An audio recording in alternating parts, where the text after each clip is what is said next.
Peace and love. Paix et amour. Cette phrase, cette expression, devenue célèbre grâce au mouvement hippie, grâce à la génération Woodstock, est l'expression parfaite pour décrire ce à quoi on aspire tous, pour décrire ce que nous recherchons tous d'une manière ou d'une autre. Elle exprime un idéal dont nous rêvons, un monde tant désiré, caractérisé par la paix et la tranquillité, au lieu des conflits, des guerres et de la violence, et par l'amour, au lieu de la haine, du racisme, des injustices, de l'amertume, des moqueries et du harcèlement. C'est vrai, que rêver de mieux que peace and love? Pouvez-vous dire que là où les relations qui comptent le plus pour vous sont caractérisées par la paix et l'amour? Alors certains ont cru pouvoir vivre cette réalité à l'échelle d'un pays, d'une ville, d'une communauté ou d'une famille. D'autres, devant la désillusion qu'il était impossible de vivre ça en groupe, en sont venus à la conclusion qu'il fallait trouver la paix et l'amour dans son fort intérieur, après un long cheminement spirituel dans les profondeurs de l'esprit et de la pensée. Mais qu'en est-il réellement? Avez-vous personnellement trouvé votre peace and love? Avez-vous trouvé le concept, le groupe ou la technique pour arriver à cet idéal tant désiré, tant recherché? Eh bien, j'aimerais suggérer que la Bible nous ouvre les yeux à ce sujet. Et elle le fait en nous dévoilant la relation la plus importante pour notre vie et qui devrait nous préoccuper le plus. Elle le fait en nous dévoilant l'état de cette relation et elle le fait en nous révélant la marche à suivre pour que cette relation soit bel et bien caractérisée par la paix et l'amour. Alors j'aimerais vous inviter à lire un court passage de la Bible qui se trouve dans le Nouveau Testament. Il s'agit d'un discours de l'apôtre Pierre, l'un des plus proches disciples de Jésus. Et Pierre donne ce discours devant une foule composée essentiellement de juifs, ses concitoyens, et il donne ce discours quelques jours après la mort et la résurrection de Jésus. Alors je lis ce texte qui se trouve en Acte 2, les versets 36 à 41. Et si vous avez pris une Bible blanche, ou vous avez en votre possession une Bible blanche, c'est à la page 708. Je lis Acte 2 à partir du verset 36. Donc c'est Pierre qui s'adresse à une foule et qui dit « Que toute la maison d'Israël sache donc avec certitude que Dieu a fait Seigneur et Christ ce Jésus que vous avez crucifié. » Après avoir entendu cela, ils eurent le cœur vivement touché et ils dirent à Pierre et aux autres apôtres « Frères, que ferons-nous » Pierre leur dit « Repentez-vous et que chacun de vous soit baptisé au nom de Jésus-Christ pour le pardon de vos péchés et vous recevrez le don du Saint-Esprit. Car la promesse est pour vous, pour vos enfants et pour tous ceux qui sont au loin en aussi grand nombre que le Seigneur, notre Dieu, les appellera. » Et par beaucoup d'autres paroles, il rendait témoignage et les exhortait en disant « Sauvez-vous de cette génération perverse. » Ceux qui acceptèrent sa parole furent baptisés et en ce jour-là furent ajoutés environ 3000 âmes. Jusqu'ici la lecture de la parole de notre Seigneur et j'aimerais encore prier. Seigneur, merci pour ta parole. Merci parce qu'elle répond à nos questions les plus importantes, les questions les plus existentielles. Et nous supplions l'assistant de ton Saint-Esprit maintenant pour ouvrir les yeux de notre cœur et pour que nous puissions comprendre ce que tu as à nous dire maintenant par ta parole et pour qu'on sache comment l'appliquer. Chacun d'entre nous, là où nous en sommes, quel que soit notre arrière-plan, quelles que soient nos convictions, aide-nous à voir comment ce texte est pertinent pour nous aujourd'hui. Amen. Alors j'ai conscience d'être devant une tâche difficile. J'ai que quelques minutes pour expliquer avec le plus de clarté possible ce passage de la Bible à des personnes de conviction et d'arrière-plan très différents, pour que chacun puisse voir pourquoi ce passage est pertinent pour lui aujourd'hui. Mais je dois aussi donner quelques éléments d'explication par rapport au baptême que Caleb et Lily, nos enfants, vont recevoir juste après. Là aussi, il y a des personnes qui ont des perceptions de cette pratique très différentes. Donc, pour remplir ces objectifs, je vous propose simplement de suivre le passage qu'on vient de lire et de voir ce qu'il nous dit verset par verset. Et pardonnez-moi si je ne réponds pas à toutes vos interrogations sur ce texte. Je serais vraiment très très content de le faire à un autre moment, à la fin du culte ou un peu plus tard, autour d'un café. Donc n'hésitez pas à revenir vers moi pour que je précise l'un ou l'autre des points abordés dans cette prédication. Et je vous propose et j'ai découpé ce passage en 5 courtes parties. Le point de départ, la prise de conscience, la bonne nouvelle, la promesse et le résultat. Alors commençons par le point de départ, verset 36. N'hésitez pas à garder votre Bible ouverte pour suivre avec moi ce texte. Verset 36, Pierre s'adresse aux gens qui sont réunis devant lui en les appelant « maison d'Israël », une manière de désigner le peuple de Dieu. Et il affirme que Jésus de Nazareth, ce fils de charpentier, né il y a environ 2000 ans, au Proche-Orient ancien, au sein d'un petit peuple insignifiant, un homme qui a connu la faim, la douleur, la sueur, les rires, les amitiés, les trahisons et la mort, est en fait vivant. Et que Dieu en a fait le Seigneur et le Christ. C'est-à-dire qu'il est le roi de l'univers, celui que les Juifs attendaient depuis des siècles, comme leur Messie, leur Sauveur, celui qui allait les délivrer de l'oppression et du mal. Que fait Pierre ici ? Eh bien, en fait, Pierre déclare que Jésus n'a rien à voir avec Forrest Gump. J'espère que vous avez tous en tête cette scène du film où Forrest Gump court pendant 3 ans, 2 mois, 14 jours et 16 heures sans s'arrêter. Et dans cette scène, on voit qu'en faisant ça, il devient un exemple, un modèle et une source d'inspiration pour tout un tas de personnes. Tout le monde se met à penser qu'il porte un message d'espoir et chacun voit un sens derrière cette course. La paix dans le monde, les sans-abri, le droit des femmes, l'environnement, les animaux. Chers amis, Jésus n'est pas juste un homme qui a eu une vie inspirante à l'image de Forrest Gump. Il n'est pas juste un modèle qui peut nous inspirer pour trouver du sens à notre vie et nos combats ou nous venir en aide dans nos difficultés. Jésus est le Seigneur de l'univers, nous dit ce texte. Il est le roi qui a pouvoir de vie et de mort sur nous. Il est ce roi qui, en cet instant précis, maîtrise chacun de vos mouvements, chacune de vos respirations.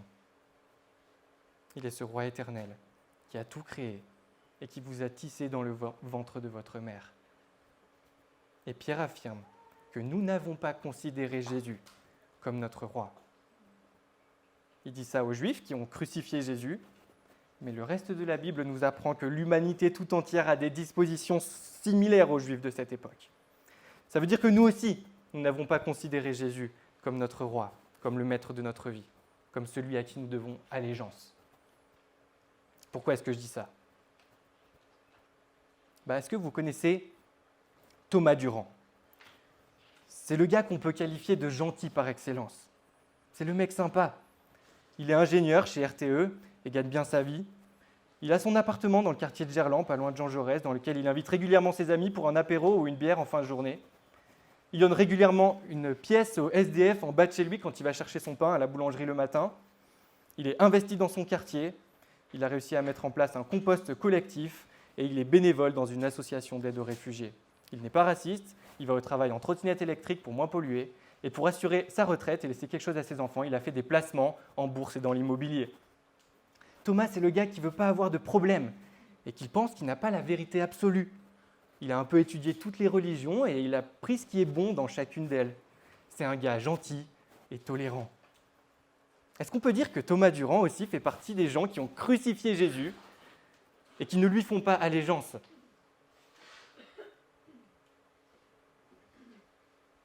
Eh bien oui. Parce que Thomas Durand, il a un problème. Ce problème, c'est le même que moi. Et je suis sûr que c'est le même que toi. Thomas Durand, il est certain que si son entourage avait accès à un relevé de tout ce qui s'est passé dans son être intérieur durant les 24 dernières heures, toutes ses pensées, ses jardins secrets, ses désirs les plus profonds, ça aurait des conséquences catastrophiques. Son mariage serait anéanti, ses enfants seraient effondrés, ses amis le quitteraient et la honte le rongerait. Thomas, il sait que ses pensées ne sont pas toutes mauvaises. Beaucoup d'entre elles sont bonnes, bienveillantes et vraies. Mais il sait que comme un sac de farine infesté de vers, aucune partie de lui n'est pure.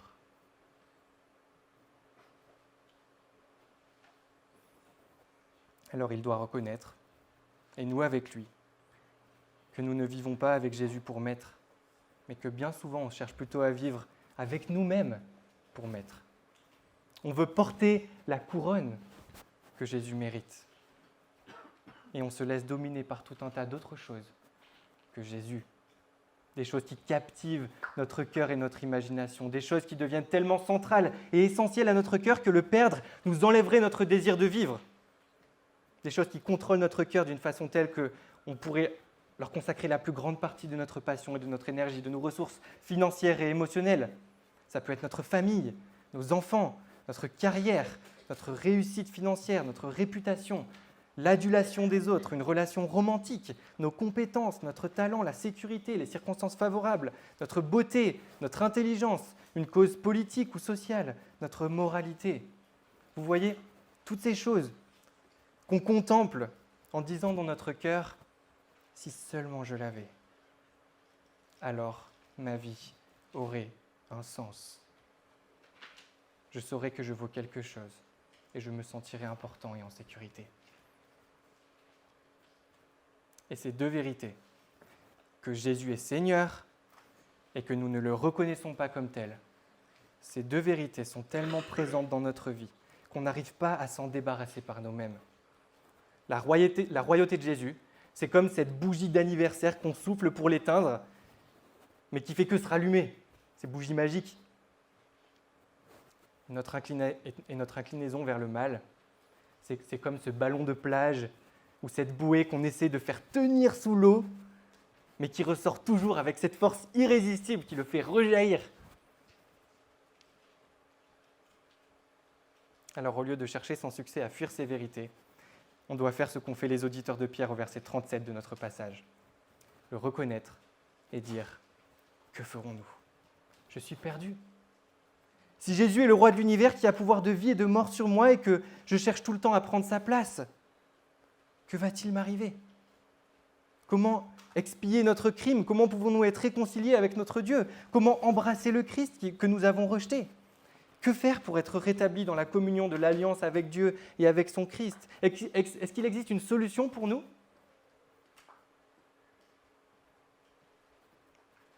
Et que fait Pierre en réponse à cette question pleine de détresse ? Cette question qu'on peut poser nous aussi avec les auditeurs de Pierre. Eh bien, il va proclamer une excellente nouvelle. Versets 38 et 40, c'est notre troisième partie. Pierre va affirmer que si on se repent, c'est-à-dire qu'on se détourne du péché et du mal, et qu'on se tourne vers Dieu, en reconnaissant que Jésus est le roi, et si on reçoit le baptême au nom de Jésus-Christ pour le pardon de nos péchés, on sera sauvé et on recevra le Saint-Esprit.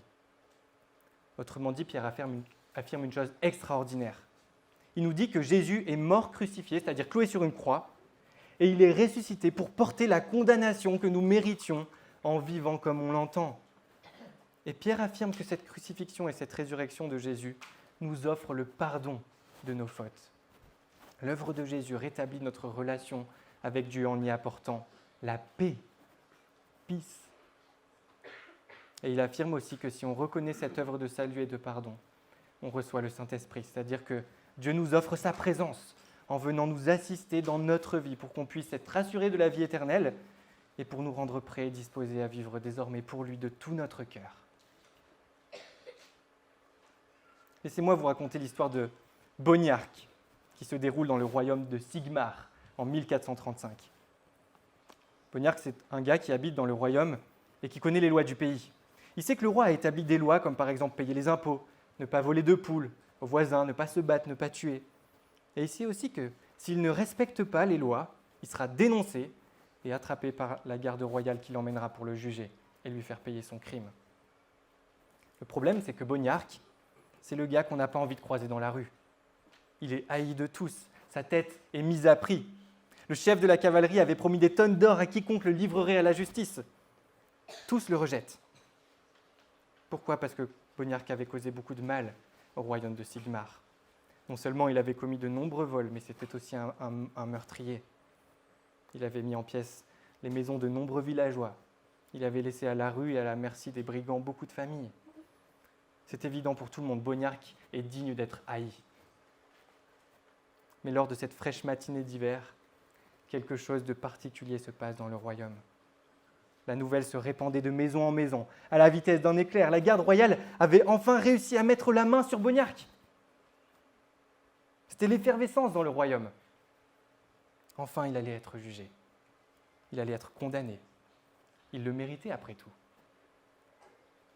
Alors à ce moment-là, tout le monde se pose la question, quelle allait être la sentence ? Bognark allait-il être condamné, devenir l'esclave du roi jusqu'à la fin de ses jours, allait être mis au cachot à perpétuité ? Est-ce qu'il allait subir la flagellation ? Le suspense est à son comble dans le royaume de Sigmar. L'après-midi même, Bognark est jugé. Et la décision est sans appel. Il doit être mis à mort. Il doit être battu jusqu'à l'agonie. C'est bien le juste salaire de ses crimes, se disent les habitants du royaume. Le lendemain, tout le royaume est réuni. C'est le jour où Bognark allait payer pour ses fautes passées. Lui, le meurtrier, le coupable, qui avait ruiné la vie de nombreuses familles, allait enfin récolter la haine qu'il allait semer. Alors Bognark était là, debout devant tout le peuple. On pouvait encore lire dans ses yeux la méchanceté et le mépris. Ses sourcils étaient froncés et il dévisageait la population d'un air arrogant. Rien qu'en le regardant, on pouvait frissonner de peur. Le bourreau était prêt, son fouet préparé. Et allait bientôt faire crier de douleur le meurtrier jusqu'au dernier souffle.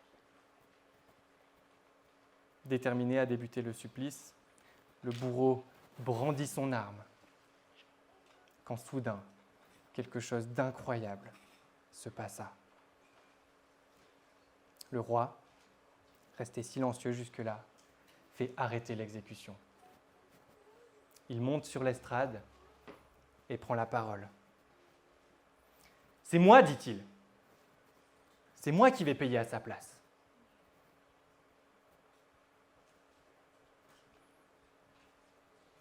Un profond silence s'établit dans toute l'assemblée.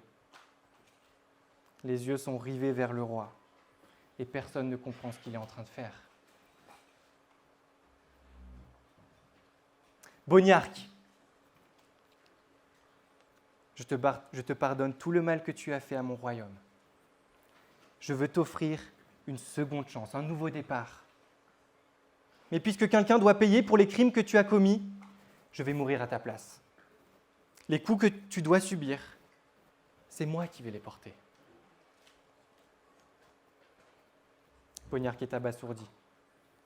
Après avoir mis le malfaiteur de côté, le roi demande au bourreau d'entamer le supplice. Après quelques instants d'hésitation et sous l'insistance des ordres du roi, le bourreau entame le vil châtiment. Et il continue jusqu'au dernier souffle du roi. Bognark était là, encore tout tremblant. Il était bouleversé. Le roi, le chef du royaume, l'innocent, était mort à sa place. Lui méritait d'être puni à cause de ses fautes. Il devait mourir. Mais le roi a choisi de prendre sa place par amour. Pour Bognark, il était hors de question de continuer à vivre une vie de brigand. Il avait reçu une seconde chance. Il était un homme nouveau. Sa vie avait changé.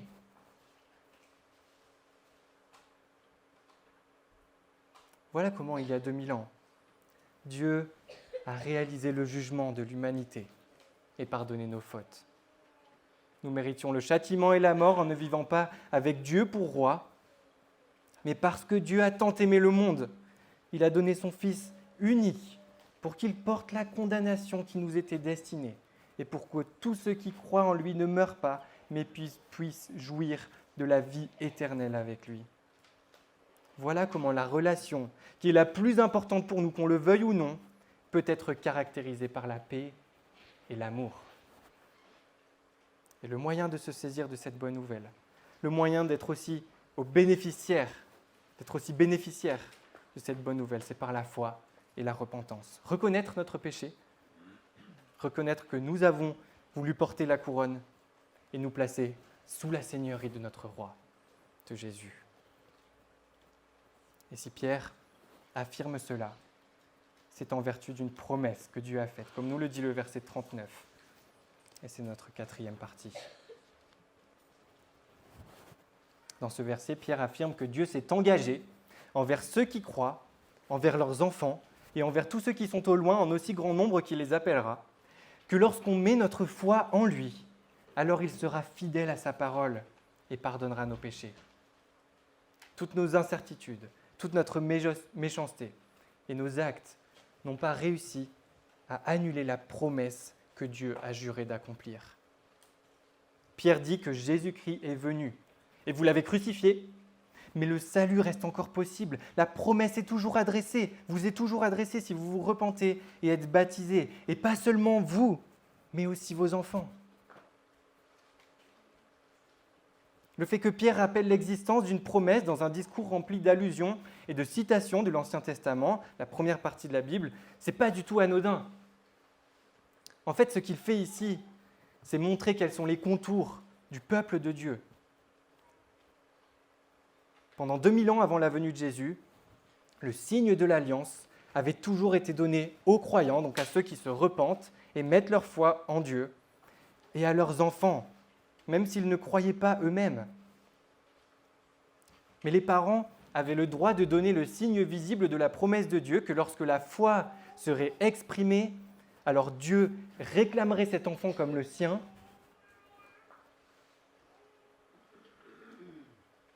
Ce n'est pas une garantie, c'est simplement une promesse que Dieu sera fidèle à sa parole pour ceux qui viennent à lui par la foi. Et après 2000 ans pendant lesquels Dieu dit aux parents, vous pouvez donner la marque visible de l'alliance à vos enfants, Pierre affirme que la promesse continue pour ceux qui croient et leurs enfants. Et cette promesse est communiquée par le baptême. Dans le baptême, nous sommes assurés que tout comme l'eau débarrasse le corps de la saleté, symboliquement, eh bien le sang de Christ purifie le cœur du péché. Est-ce que le baptême sauve nos enfants ? Non. Est-ce que le baptême garantit que nos enfants deviendront chrétiens une fois adultes ? Non plus. L'eau reste de l'eau.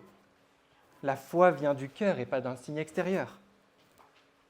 Et on ne fait pas ça parce que nos enfants sont mignons, bien qu'ils le soient, ou à cause de la tradition, bien que l'Église chrétienne l'a fait à travers les siècles.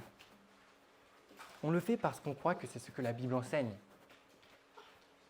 On le fait parce que si Pierre n'avait pas voulu dire ce que les Juifs ont compris dans le contexte de l'Ancien Testament, à savoir que Dieu établit son alliance non seulement avec les croyants, mais aussi avec leurs enfants, si Pierre n'avait pas voulu dire ça, il y aurait eu une émeute ce jour-là. Ça aurait été très grave pour un Juif d'entendre dire que Dieu est en train de changer de façon fondamentale la façon dont il entre en communion avec son peuple, c'est-à-dire en se servant de la structure familiale. Mais ça n'est pas ce que Dieu fait. Au contraire, il nous dit que l'alliance perpétuelle faite avec Abraham d'être son Dieu et celui de ses enfants continue.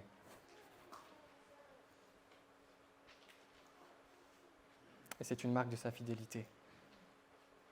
Voilà pourquoi tous les exemples de baptême dans le Nouveau Testament, après la résurrection de Jésus, sont des baptêmes de croyants et de leurs familles, quand ces familles sont présentes. Alors voilà ce que nous prions quand nos enfants sont baptisés. Seigneur, mon fils est baptisé. Il est mis à part. Ma fille t'est réservée. Tu déposes sur eux le signe, le sceau, le cachet qu'ils sont ta possession. Ô Dieu fidèle, garde ton alliance. Ne les fais pas s'égarer. Continue de les conduire dans tes voies et qu'ils s'attachent à ta promesse symbolisée par ce baptême. Voilà la prière que nous formulons au moment où le baptême est administré. Alors pour terminer, j'aimerais qu'on regarde ensemble le résultat du baptême, verset 41. Et c'est notre dernière partie. Ceux qui acceptent la parole sont baptisés, et ceux qui sont baptisés sont ajoutés à l'Église, comme nous le dit le verset 41. Le baptême est la porte d'entrée dans l'Église. C'est la marque d'appartenance au peuple visible de Dieu. C'est la raison pour laquelle il faut baptiser ceux qui font partie de l'Église, et c'est la raison pour laquelle C'est l'Église, au travers de ses responsables, qui a le pouvoir d'administrer le baptême. Il y a un lien indissociable entre les deux. Et j'aimerais juste ajouter cet argument en faveur du baptême des enfants de croyants. Quand Alex, notre pasteur, est passé cette semaine à la maison pour qu'on prépare ensemble le baptême de nos enfants, il leur a demandé s'ils faisaient partie de l'Église. Alex, Lily, est-ce que d'après vous, vous faites partie de l'Église ? Quelle a été leur réponse ? Ben oui. Nos enfants entendent la parole de Dieu à la maison. Ils sont élevés dans l'Église. Et dans l'Église, ils entendent la parole prêchée. Ils chantent, ils prient avec nous. Toute leur vie est saturée de la parole de Dieu. C'est pour ça qu'on pense qu'ils ont aussi droit au signe d'appartenance de l'Église, qu'il est met ainsi, comme l'a écrit le théologien franco-britannique Joshua Sims, accessoirement assis au premier rang de cette salle, qu'il est met face au choix de tous les enfants de l'Alliance de tous les temps. Choisir la vie en Christ ou la mort en dehors de lui. Subir le jugement signifié par le baptême ou être sauvé en Christ qui a traversé à la croix le baptême de la colère de Dieu à leur place. Fin de citation. Alors je dois conclure brièvement. Et j'aimerais le faire en rappelant deux choses. Premièrement, la Bible nous révèle que le seul endroit où nous pouvons trouver la paix et l'amour, c'est dans la bonne nouvelle de la promesse de Jésus-Christ. Et cette promesse est tout particulièrement adressée aux croyants et à leurs enfants. Et deuxièmement, on ne peut pas fuir devant la réalité que Jésus est Seigneur et que nous sommes rebelles. Quand elle avait 2 ans, Lily a tenté de fuguer un soir. Elle était en pyjama, il faisait nuit, c'était probablement l'hiver, et elle est allée vers la porte d'entrée. Elle a mis ses crocs et sa doudoune, et elle m'a dit « au revoir ». Alors, je l'ai laissée partir pour voir jusqu'où elle comptait aller. Elle a fait 2 pas, et là, je la vois se retourner, revenir vers moi et me demander que je ferme la fermeture éclair de sa doudoune. Mais voilà notre situation face à Jésus-Christ. On veut vivre notre vie comme on l'entend, mais on est obligé de reconnaître qu'on a besoin de lui. On est pleinement dépendant de lui. Et ma prière, c'est que nos enfants reconnaissent leur besoin vital de Jésus. Mais c'est aussi que chacun d'entre nous, quel que soit notre âge, notre parcours spirituel, notre rapport à la religion, on puisse également saisir la promesse de Dieu, qu'aussi certainement que l'eau va couler sur le corps de nos enfants, Dieu nous pardonnera nos fautes si nous mettons notre foi en lui. Voilà ma prière. Amen.